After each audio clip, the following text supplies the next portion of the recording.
Hey, I'm Bradley Barker. You can follow me on Instagram. It's _sectionalhealing_.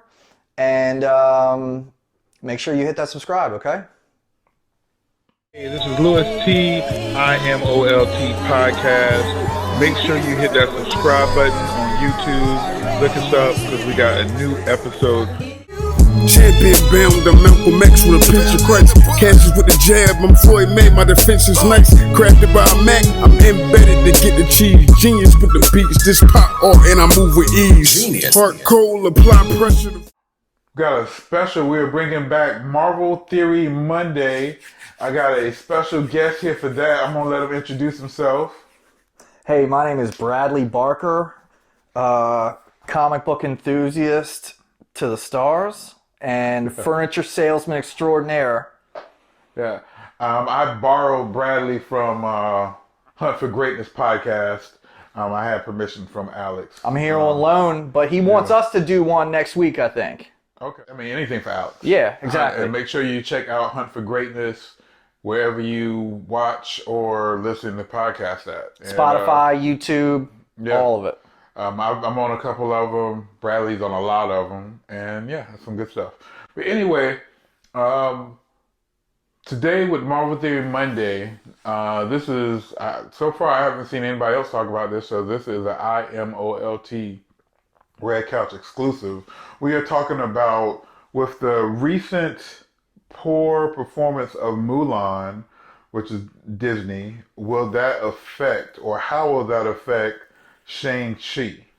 And we were just talking a little bit off camera, and we just decided to turn the camera on, and because pretty much like some of the words are that China felt like Mulan was kind of pandering, like it to their audience, which we all know Hollywood now, being such a global entity, makes movies accordingly to to want to get some of those Chinese dollars. Is that offensive? Can you say huge that? market. Yeah. Think about how many 7 billion people in China. Yeah, and it's very limited what they allow in there. So if you don't meet their strict guidelines, right, that you might not get in there. And the MCU is such a powerhouse. Like know that's going to be, and obviously Shang Chi being the character that he is, it's going to be hugely marketed. I would think it would be like hugely like Captain America over here. You know what I mean? Have an Asian character. Yeah. And I mean the casting is amazing. From what I heard, I don't have that in my notes, but I know they got one of the guys from Crazy Rich Asians. And just some really, like, it looks like it would be amazing. And before COVID, and the reason why I kind of say that I feel they're pandering, or they might be perceived as pandering, is it was going to drop originally, I think, February 2021. Yeah. And that's the Chinese New Year. Something like, it was like a holiday period for China. Like, which is, to me, is smart. I'm not. Yeah, exactly. So, like, that point, I don't think I would call that pandering. I just think that I would call that, like, shrewd business tactic. Yeah. You know what I mean? But, so, like, I'm excited for Shang-Chi. I'm excited for Shang-Chi probably most of all to get a legit Mandarin. Yes. And possibly Fin Fang Foom. Yeah. Oh, so I mean, I think because on the big screen in the 21st century MCU style, I think that would be entertaining to watch. Yeah, I just want to. And it's one of those things like, how will they do that? Like, will it be a legit dragon, or will they kind of do a fake out like they did with the first Mandarin? Right, and so like that, like those. That whole part of the storyline is what I'm excited for. Like, I want to see more of the 10 Rings. Yeah. I want to see the Mandarin. I want to see the story behind why Trevor Slattery was an imposter. Yeah. You know what I mean? Like, I want all that stuff explained. And Shang-Chi, it makes me wonder, like, I'm glad we're talking about this, because, like, it makes me wonder with where the Avengers are in the movies, with people dropping out, some people staying. I don't know if you read Jonathan Hickman's Infinity storyline, and that's where, like, Shang-Chi recently was, an included character. He wasn't like a main part of it, but like it makes me wonder where the MCU is heading with the character choices that they're making movie. You know what I mean? So Shang Chi obviously being one of them, the Eternals, the Eternals, and it's like you're wondering Black Knight with that. So Kit Harington is obviously a big star. Like they're definitely bringing him over. Yeah, and I think even Kevin Feige said that. For sure. And honestly, like I'm interested in seeing another movie like Black Panther, in a sense that it is relatively self-contained. Yes. You know what I mean? Like, I feel like Shang-Chi is going to be pretty self-contained. But yeah, I almost think it's going to be, I feel like it's going to be more of a sequel to Iron Man than Spider-Man was. Yeah, and so that's my hope too, and that's like the questions I have that I want answered, more or less, and I don't know if Shang-Chi the movie is going to do that, but like, when you have Mandarin being brought in, who was historically an Iron Man villain, and now the status quo at this point is that there's not going to be an Iron Man. Yeah. You know what I mean? So, like, is the Mandarin now going to be brought in as a Shang-Chi foil? Because as cool as I think the idea of having a Shang-Chi movie is, I don't exactly see that being the franchise that they're going to focus on. You know what I mean? Like, I could be wrong, but, like, Shang-Chi is not Spider-Man. And, like, to even an extent, Shang-Chi is not Black Panther. Yeah. I mean, you know what I mean? I've only read one comic book, and I'm not a big comic book reader, but I've read comics. Yeah. And I've only read one comic book that actually had him in it. Yeah, it was a Spider-Man comic, and Spider-Man lost his spider sense, and Shang-Chi kind of was supposed to teach him how to actually fight without it. Exactly. It was like a Madam Web kind of whatever. Of course. And, and so and then it kind of all goes back to like what we were talking about. Like, is it inclusionary or is it pandering? Well, it started out. So Mulan, I think where they might, and I haven't seen it. Yeah, I haven't either. But I was never interested. I never seen the original. I never have either. So I never watched it. So I'm definitely not spending $30. No. Yeah. But I think from the reviews I've seen on Mulan, it seems like they kind of just missed the mark. Well, hopefully, I don't think Marvel misses the mark. Like, they didn't like the main actress for other reasons over there. Oh, okay.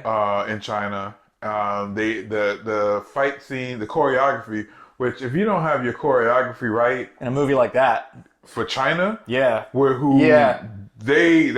go to get choreography. They're going to take it really seriously, I'm sure. So I think the choreography wasn't on point. Yeah.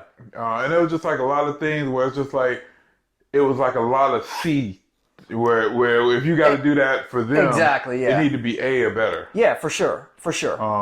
Which I think, Marvel with 2 to 2.5 exceptions, they don't mess around. No. And I think those exceptions you're talking about, I think those were early misses. Yes. You know what I mean? Like early on. And Ron Perlmutter, when like they had Ike Perlmutter, yeah. Yeah. Like before Feige took over. Completely, yeah. Yeah, exactly. The complete gauntlet. Yeah, exactly. Yeah. Even looking back on it, like looking at how good, and I think Thor Ragnarok is its own particular, like Thor Ragnarok and Guardians, I think that's their own particular animals where they're heavily relying more on comedy to supplement, like it's almost like the action is supplementing the comedy. Yeah. So I think that if, like, knowing what they know now, what works, I think like they could have even done the first 2 Thor movies better without having it be like Ragnarok. You know what I mean? Like, I think they could have done, and honestly, like the second Thor movie was a heaping pile of garbage from front to back, in my opinion. Yeah. You know what I mean? I think that they could have. I think that they could have picked a better villain. I think they could have done more with their villain that they used. But yeah, I like any 90s. I love that actor. Yeah, but not even him. The second Curse, like I remember Curse from the 90s, and they just didn't do anything with. Right. Like you know what I mean? Like I don't know, and I don't remember. I don't know if he was a big villain in the 90s. Yeah. But I remember Curse was the bald dude, right? No, Curse was I'm thinking of 3. Yeah, Curse was like the big thing. Yeah, and like, he was with the silent the whole time, right? Yeah. Yeah, like Yeah. And I remember like reading about him in the Marvel universes. I was like, oh man, this dude was a badass. I mean, and that was a point in time. It's no secret with Marvel movies that like they had a villain problem. Oh, definitely. You know what I mean? Like early on, they had a bad villain problem. Yeah, and most of them, they pissed a lot of great actors off. I believe Red Skull, they like they pissed him off. What's his name? The guy from Hugo the Matrix. Weaving. You are a good one there, Charlie Brown. Yeah. Hugo Weaving. Like, you got me in all this makeup and not gonna properly use me. And I thought like. I didn't think that was a particular case of like having a bit. Like I thought he was good in that. Well, for what they gave him at least. Oh, definitely. But the fact that they kind of like rid him off. Yeah. Exactly. Like to come back until Endgame. Well, so the timeline of that was they did Iron Man obviously. Yeah. But Captain America, that was after Iron Man 2? Yes, it was Iron Man, Hulk, right? Iron Man 2, Captain and that's America. When they start. Yeah, so that was like I think that might have been Iron Man 2 or Captain America might have been the first Disney movie. Well, okay, so what I'm thinking is maybe, and I can't put myself in their place, but like. Part of me wants to believe that at that point they didn't have any kind of plan to interconnect this universe or like certainly not with the kind of longevity that would warrant bringing Red Skull back. Yeah. You know what I mean? But then, when they started developing the phases, you know what I mean? When that became a plan, somebody was probably in an office kicking themselves like, God, why did we zap him with the cube? We could have froze him too. You know what I mean? Done something that was a little less. Yeah, that left the door open for him to come back. And now they did a good job with the cube in Endgame. Yeah. Of like keeping that now the door is open for anyone to come back except Black Widow, apparently. Yeah. Yeah. Even after her death, she finally got her movie, which sucks. Yeah, man. It's just the timing, because that would have killed it at the box office. Because that was a time when us MCU fans had nothing. Like that was what we were looking forward to. Yeah, and then so one of the things is, I guess they're saying. I was still looking for the source of the information. But the reason Black Widow has to come out before Falcon Winter Soldier because it might introduce somebody. I'm thinking that somebody, maybe Red Hulk or something with the Thunderbolts. And because I know that there's a lot of rumors that the Thunderbolts and Falcon Winter Soldier. Really? I haven't heard that. Really? So that you got hold on. So Black Widow is not a prequel. Kind of. I mean, but it takes place. I think I heard it takes place between Winter Soldier and Civil War. No, or between Civil War and Endgame or Infinity War. Infinity War. Yeah. But there's a post-credit scene. Yeah, absolutely. So that does make me wonder who it could like introduce that would then. Yeah, because it couldn't really be Red Hulk because we saw him in Endgame. Right. And then you got to figure the status quo of where we're going to be is going to be 6 years later. Yeah. So it could be something else. So here, just let's do this and this. So kind of just tying it back to Shang Chi. Yeah. Some of the stuff that I'm excited about with that, like, and I don't know if you heard rumors on that. Like, I'm excited that it's going to be Marvel's version of like Bloodsport. Like, I know you're happy with the 10 Rings and all that stuff. Bloodsport was the first movie I got into as a kid because my brother loved it. Yeah. I think it's going to be really cool because, like, you know that the choreography at the very least, I think, is going to be great. I think that Marvel fight scenes have only gotten better with time. And I think martial arts, like, that's his thing. Like, I'm not even really clear on if Shang-Chi has powers. Sometimes it's one of the, from what I can see in the comics, it's one of those things that kind of varies where he's enhanced human. Right.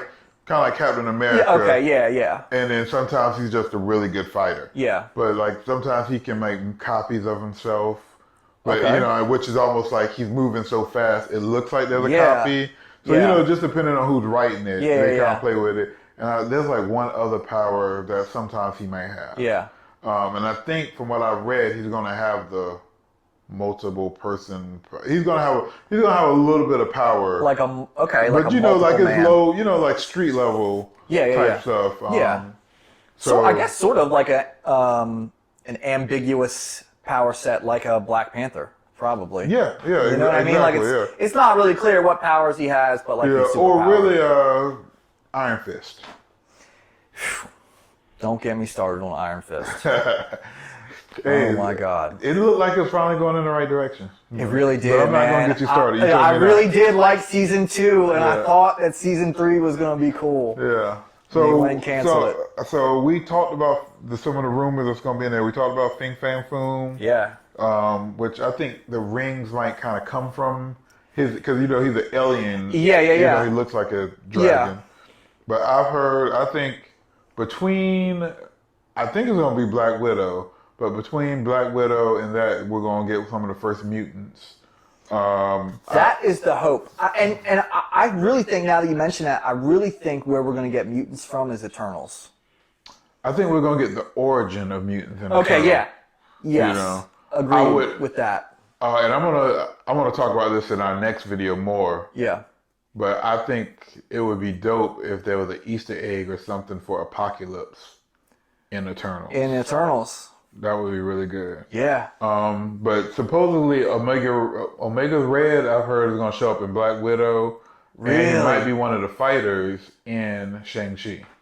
Wow. You know. I think that would be cool. So I think that would be probably most appropriate in Black Widow. Yeah, with the Russian thing. So cool. But I think that he might get freed or something. Like with the whips and all? Like, yeah. Or like pre-Weapon X, however they're framing that. I would imagine if he's in Shang-Chi, he would got to be with the whips. Yeah. Because also keeping it on mutants, Psylocke is rumored to be. That would be cool. In Shang-Chi. Yeah. You know, that would be cool. And she's, depending on which one you're talking about, she's sometime Asian. She's sometimes so British. The thing about that was, not to go off on a tangent, but Psylocke in the comics was originally a British girl. Yeah, she's Captain Britain, which we had an Easter egg for. Yeah. In Endgame, but she's Captain Britain's sister. Yeah. Right, and then she got body swapped with an Asian assassin. Yes. And that was the status quo for years and years and years. Yeah, that's, if you think of Psylocke, that's who you think of. Exactly. Yeah. And then also Spiral. Are you familiar with Spiral? Yeah. Six arms. Yeah. She's also rumored. I don't know. I mean, you don't know how many of these gonna. It might be a small appearance. Yeah. In the background, or it might be someone you actually see fight. That would be. I mean, okay. So as a fight, a 6-armed fighter, that would be cool. Yeah, because it seems like this whole. Because it's not the Mandarin having the rings. It seems like it's the Mandarin. He's trying to manipulate and use Shang-Chi to get the ring, to win the competition, to get the ring. Okay. And then, and I guess kind of relieve him of whatever debt or I think maybe Shang-Chi's interested in the Mandarin's daughter. Okay. You know, which in the comics was really his sister, but it might be a love interest kind of thing. It's weird. Yeah, they gotta have a love interest in it, unfortunately. Yeah. But yeah, Spiral with the swords and the 6 arms. That would be cool. Which in the comics, more so for me, the cartoons, but she was a fighter on Mojo World. Yeah, exactly. She was, which was in a whole nother like dimension. Yes. Yeah, with long shots. Yeah, long shot. With long shot, yeah. And Dazzler. But I'm thinking this might be if Fing Fang Foom, say if somehow the rings connected with him, which he's a part of the alien race, they might just be hosting this one on Earth. Yeah. And, you know, so you might have people from different dimensions. Yeah. Kind of working on the whole multiverse theory. Yeah. And combating for it. And then one last one, and the one I'm most excited about, a rumor, is Baron Mordo. It's supposed to be in it, in the fighter. Huh. You know, and so we're going to see him before he returns in Doctor Strange 2. Yes. That would be cool. Because, you know, that would be cool. Because that's kind of like maybe showing what he's been doing since Doctor Strange 1. Right. You know, like, so that, I don't know. Right. He might be taking out other wizards, or he might be getting more powerful, or just magic users. That would be. It seems like there would be a lot of magic users there. Absolutely. You know. And now that going back to what you said before, I think that premise where it's like a competition, I think that would be a really cool way to like slide in mutants. Yeah. You know what I mean? Like, I kind of almost don't really want there to be this grand introduction. Yeah. You know what I mean? Like, I would much rather them sprinkle a couple mutants in this phase or whatever, and then like slide into movies with mutants. Yeah. And then have like whether it's got to be some opening text, Star Wars. Yep. Or a voiceover, or whatever, you know what I mean? But it would feel hokey to me if, you know, like, they're not going to have a voiceover like, oh, well, now that Fox owns, now that Disney Marvel owns Fox, and we own these characters again, you know what I mean? Yeah. But I do think, you know, I think the end game is to do X-Men versus Avengers. Or Avengers vs. X-Men. I think it's one Secret day. Wars. So I think Civil War, Secret Wars. You mean? Secret Wars, yeah. So, but here's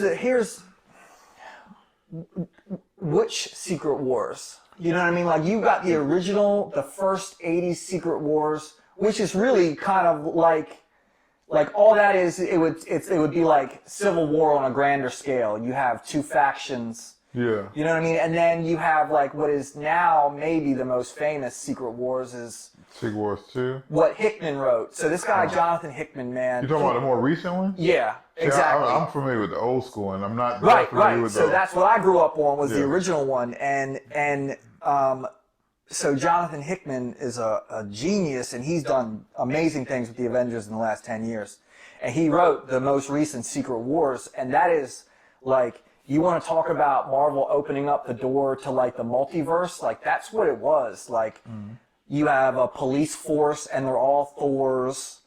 You know what I mean? And it's like you're bringing. It was like a bunch of different. Right, exactly. And it's like most characters that we know and love are barely recognizable as the characters themselves. You know, so I kind of don't want Marvel to do that.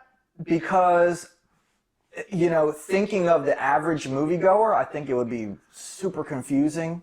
But I think Marvel would put their spin on it. Yeah, that's true. That's true. But because Civil War was nothing like Civil War. No, it wasn't. It wasn't. But like it was satisfying.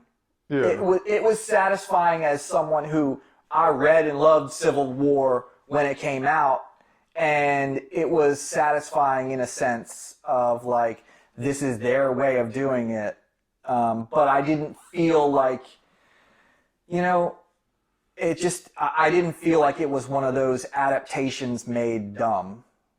Like, and the biggest example of this to me growing up was when the X-Men cartoon did the Dark Phoenix saga. Yeah.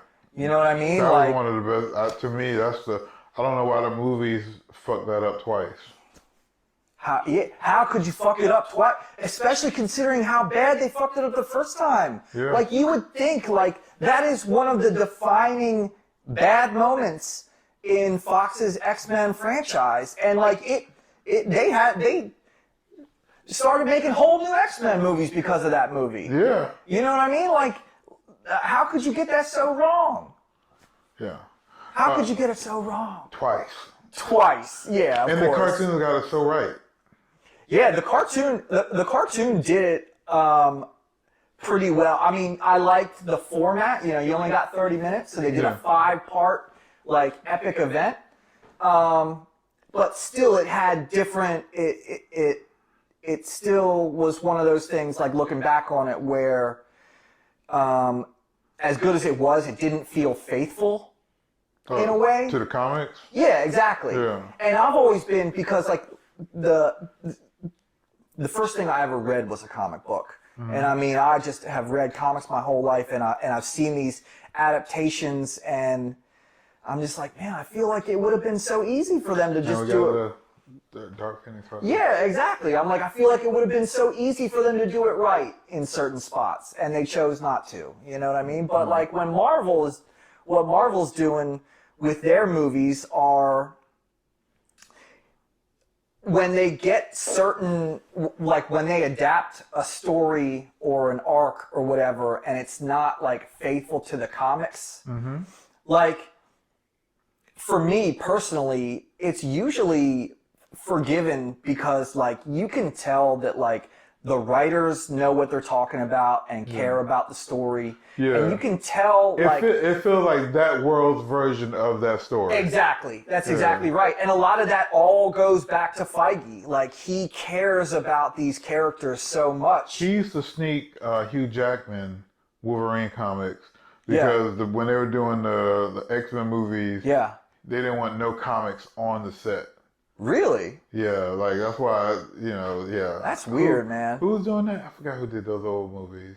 Bryan Singer. Yeah, was it Bryan? I think it was Bryan Singer. He didn't want no comics. Yeah. This is his version. Like, and that's crazy, because, and that's, you know what? That's weird, because, so that must have been the unicorn, because I remember, I thought the first X-Men movie, at the time at least, was good. Like, I thought, like, it was like, damn, this is as good, like. But we're so starved. We didn't know, right, exactly. We didn't know any better.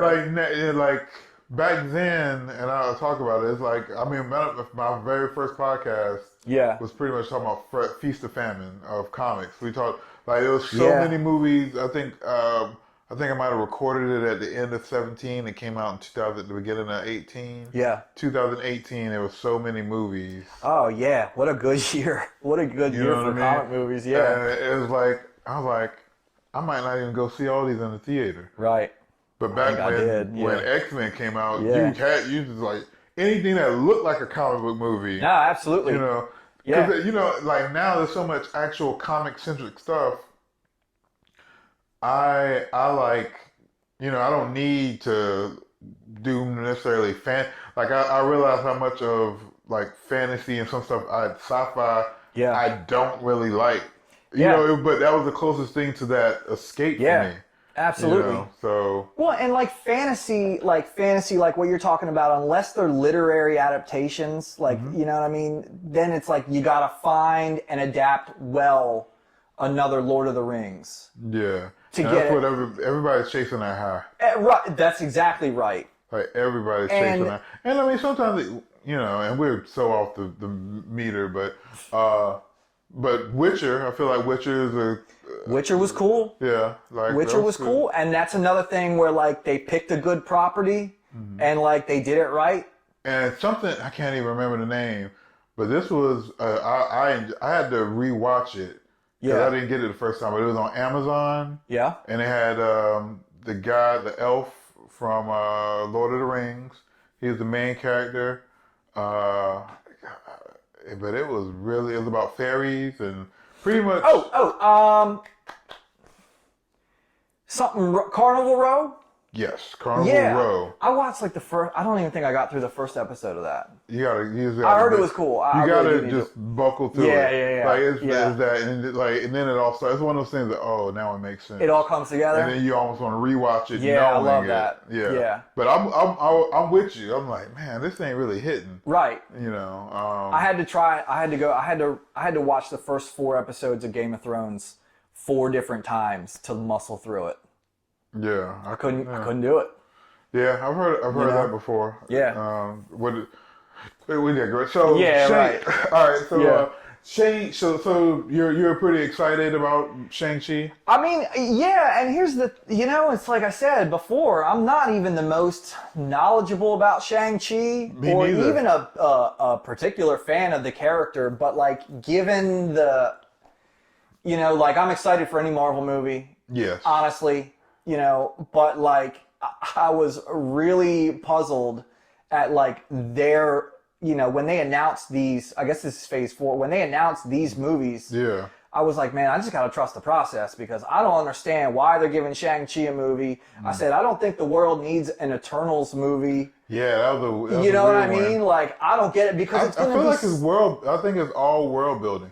Like Shang-Chi, unless that movie does really, really good, I don't think he'll get like a sequel, but I think he might be like the next Iron Man. Yeah, you know I mean they definitely have to. I think he'll be a pivotal role player in like Avengers team up movie. Right, and that's what I was thinking was at this point, given how much success the Infinity Saga has had all the way through, like. I have to believe that that's now what they're doing. They're just slowly building towards another grand crescendo. And I'm like, my question is like, how does Shang-Chi or the Eternals fit into that? Yeah. I feel like Shang-Chi we've answered that. You got the 10 rings have been mentioned since Iron Man 1. Right. You know what I mean? So, and if the team, and if he has a relationship with the Mandarin. If he has a relationship, whether like the Mandarin has some kind of like hold over him or raise him or just blackmailing him, that kind of I can see them seeding that in. Well, So here's the question, and I know we're not onto that topic yet, but like if it's world building and we're slowly planting seeds, like how does the Mandarin or the 10 Rings connect with what we now believe to be the next big bad? Yeah. I mean, but hopefully everything that part might not be the world building part. Yeah. Just the world. But if you got people from the multiverse, right, or just people from different areas coming to Earth, right, to fight, those kind of things. So speaking of, let's wind this down so we can get to that video. So make sure, I don't know which one's gonna come out first, but look for a Marvel Theory. I guess I'm probably just put both of these out. So if one's out, you'll see the other one soon. I have a little thumbnail. But Brad, do you want people to follow you? If so, where can they find you at? Yeah, so you can follow my Instagram. It's _sectional healing, like the sofa, _. Sectional healing _. I don't do Twitter, man, I tried, but I'm on Instagram. Follow me on Facebook, Bradley Barker. All right. And make sure you hit subscribe and look for another Marvel Theory Monday video. We are going to be talking about King the Conqueror